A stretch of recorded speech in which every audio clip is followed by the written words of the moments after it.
మొట్టమొదలు మనము 8 మంత్రాలతో పరమాత్మను ప్రార్థిస్తాము. భగవంతుడు అనేది ఒక యూనివర్సల్ సబ్జెక్ట్, సంకుచితమైనది కాదు, వ్యాపకమైనటువంటిది, మన ఆలోచనకు అందనిది, అంతా విశాలమైనటువంటిది. కానీ మనిషి తన తోచినట్టుగా ఏదో భగవంతుణ్ణి తలుచుకుంటూ ఉంటాడు. అందువల్ల అనేక మతాలు పుట్టాయి, సంప్రదాయాలు వచ్చాయి. కానీ వేద శాస్త్రాలు ఒకే పరమాత్మ తత్వం గురించి చెప్తున్నాయి మనకు. ఒకే తత్వం.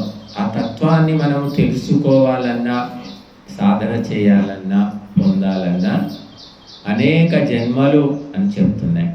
ఒక జన్మలో అయ్యే పని కాదు. 10th సర్టిఫికేట్ కావాలంటే 9 ఏళ్ళు చదవాలి కదా. అట్లా ఎన్నో జన్మలు గడిస్తే కానీ దైవతత్వము అర్థం కాదు. కొంతమంది ఒకటేసారికి 10th క్లాస్ పాస్ అవుతారు, కొంతమంది ఒక్కొక్క సబ్జెక్టు ఒక్కొక్కసారి అనమాట.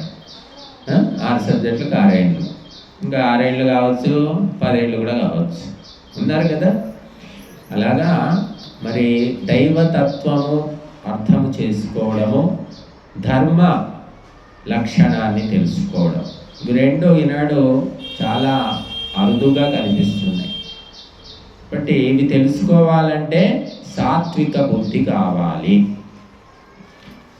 క్లాస్లో ఫస్ట్ రావాలంటే ఎలాంటి మైండ్ కావాలమ్మా? షార్ప్ మైండ్, సెన్సిటివ్, సిన్సియర్ కదా, అంటే ఫస్ట్ ర్యాంక్. అలాగా మనం జీవితంలో ఈ ప్రపంచంలో కూడా పరమాత్మను పొందాలంటే హయ్యెస్ట్ ర్యాంక్ అనమాట. ఇక అంతకు మించి లేదు. ఇక అంతవరకు ఏవో మనం అన్నీ చేస్తూ ఉన్నాం. ఫెయిల్ అయిన స్టూడెంట్ కూడా ఎంతో కొంత వాడికి వస్తుంది కదా, అంటే ఉంటుంది ఎంతో కొంత. ఫెయిల్ అయితే ఏమీ రాదని కాదు, కాకపోతే రావాల్సిన మార్కులు రాలేదని అర్థం. అట్లాగా దైవతత్వాన్ని తెలుసుకొని వాళ్ళు కూడా ఎంతో కొంత మరి దైవ మార్గంలో ప్రయత్నం చేస్తూ ఉంటారు. అసలు ఏమీ సంస్కృతం రాకుండా నీతిగా పద్ధతిగా ఉండేవాళ్ళు బోలెడు మంది ఉన్నారు. అన్ని శాస్త్రాలు తెలిసి లేని వాళ్ళు కూడా ఉన్నారు. కాబట్టి ఇవన్నిటికీ కారణం ఏంటంటే సంస్కారం అని చెప్పారు. కనుక సంస్కారం అనేది సూక్ష్మమైనటువంటిది, సంస్కారాన్ని చేయించడం అనేది కష్టం. కాబట్టి మనం ఆ పరమాత్మను ప్రార్థిస్తూ దైవ సాత్విక కార్యక్రమాలు చేస్తూ క్రమక్రమంగా సత్వగుణాన్ని పెంపొందించుకొని మనము ముందుకు వెళ్ళాలి. ఈ జన్మలో మనం పుట్టినప్పటికీ చనిపోయే నాటికి ఒక ఉన్నతి సాధించి ఉండాలి.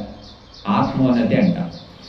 ఇల్లు కట్టుకున్నాం, సర్టిఫికెట్లు, చదువులు చదివాం, ఉద్యోగాలు వచ్చాయి, ఎంతో కొంత డబ్బు ఉంది, అన్నీ సరిగ్గా చేసాం, అన్నింటిలో ఉన్నతి సాధించాం కదా బాబు, నవీనా. కాబట్టి మనము ఆత్మిక ఉన్నతి, స్పిరిచువల్ డెవలప్మెంట్ అది కూడా సాధించాలి. సోషల్ డెవలప్మెంట్ సామాజిక సేవ, స్పిరిచువల్ అంటే అంతర్ముఖ ప్రయాణం. కాబట్టి ప్రతి ఒక్క దానికి మనము ప్రయత్నం చేయాలి, ఎంతో కొంత చేస్తూ ఉంటే ముందుకెళ్తాం. కాబట్టి మరి అందులో భాగంగా ఇది ఇక్కడ మనము త్యాగము, దానము, సమర్పణం. యజ్ఞం అంటే 3: త్యాగము, దానము, సమర్పణం. ఈ కార్యక్రమాన్ని ఈ శ్రావణ మాస సందర్భంగా చేస్తున్నాము.